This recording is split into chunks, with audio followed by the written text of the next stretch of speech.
A sexual predator is somebody who stalks you over the internet. Someone who preys on the innocent. Someone who wants to physically abuse you, I guess. Anybody who is out looking for victims to perpetrate sex crimes against.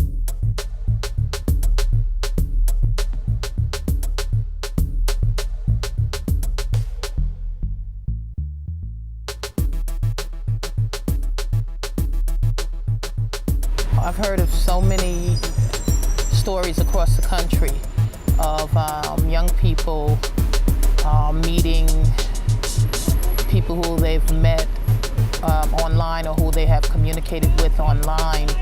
And quite often the stories I've heard did not have happy endings. I no longer engage in chat rooms. I'm scared. I took one chance, I'm not taking another one.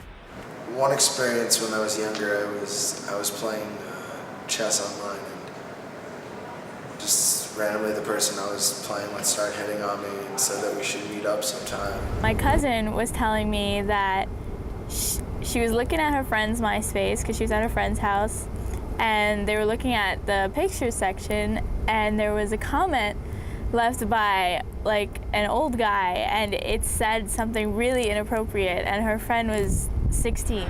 He was like 54, trying to talk to me. He said he lives in Pennsylvania, and he was like, we should meet sometime. And I was like, no thanks. Girl's talking to somebody online. She thinks it's cute 16-year-old Chris, because that's what he tells her, and he even sends her a photo of himself. And of course, we learn later, who knows if that's really the right photo or not. It didn't even occur to her it wasn't. And she sent a photo back. And after chatting for a while, they want to meet somewhere. And she decides, well, I'll be safe. I'm going to meet in the local McDonald's. I'm not going to go somewhere alone with him. And there'll be people around and I'll be safe. And she's waiting for him. And she's told him what she looks like, or he has a picture so he knows. And a middle-aged man comes up to her and says, hi, are you, I forget her name, I'm Chris's uncle. Chris is stuck at baseball practice. You know, he told me you were waiting for him. He asked me to come pick you up. Come on, we'll go pick up Chris, and then we'll go out for pizza or ice cream or whatever it is. And she doesn't think twice about it, and she gets in the car with him, and he takes her somewhere, and he rapes her. There's certain things that a sexual predator will ask you, like, you know, are you a virgin, or, you know, are you willing to have sex, you know, when's the last time, and all this stuff. Regular teens, that's not sexual predators, would, you know, probably be on a same level with you. Like, you know, how was your day? They will ask you simple questions. Then a predator will ask you, like, when are we gonna meet? It's almost professional for some of these sexual predators. This is what they do. So how did you two meet? MySpace.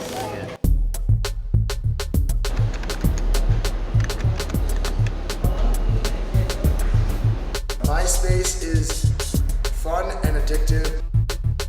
I get to express myself. I add new people, or they add me, and I get to talk to different people and understand like what environment they're in, and we just talk. It's really a place for sexual predators to shop. No one has to see who they really are, and they can move throughout this virtual place, this virtual room, meeting people without anyone knowing who they are, what their background is, and they're safe now to prey on the next victim. On MySpace, yes, I do talk to people I don't know. I was never really scared of anybody online. It's just, you know, there's some kids who are stupid and they listen to people and they're like, oh, let's meet up or let's do this and whatever. Those kids are idiots. The girls who meet up with these sexual predators or give them their cell phone numbers and their addresses, they're not really thinking, because you could put your page on private. Yeah, I don't take too much caution. I mean, I don't like put my address on there just because, you know, I mean, there's certain, you know, things that I just wouldn't want even my friends knowing, you know, or like even my acquaintances from school. I don't want them to necessarily know where I live or what my phone number is. But, you know, but there are certain things that I could be more cautious of, like my age, and, you know, I put pictures of myself on there. And there was a case in New Jersey with a girl who for a long time was chatting with somebody and did not think she had given out any information online. But what she had done, you know, you let your guard down after you talk to somebody for a long time, and she had let this person know that she was a softball player, that she played third base, that, that her team was in the state finals. Well, it wasn't very hard for this guy to go online and find out what 2 teams were in the state finals and where the final game was. And he showed up at the field and he figured out which of the 2 third basemen was her, just based on conversation, you know, online he had had. And he went up to her after the game and said, "Hi, I'm so-and-so." And she was totally freaked out. Both he was older than, of course, he had claimed, and totally freaked out that he could have found her like that.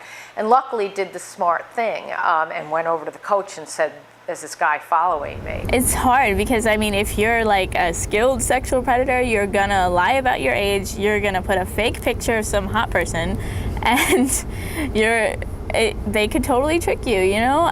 You have to just accept people that you know as your friends and don't accept anyone that you don't know. Talk to each other online.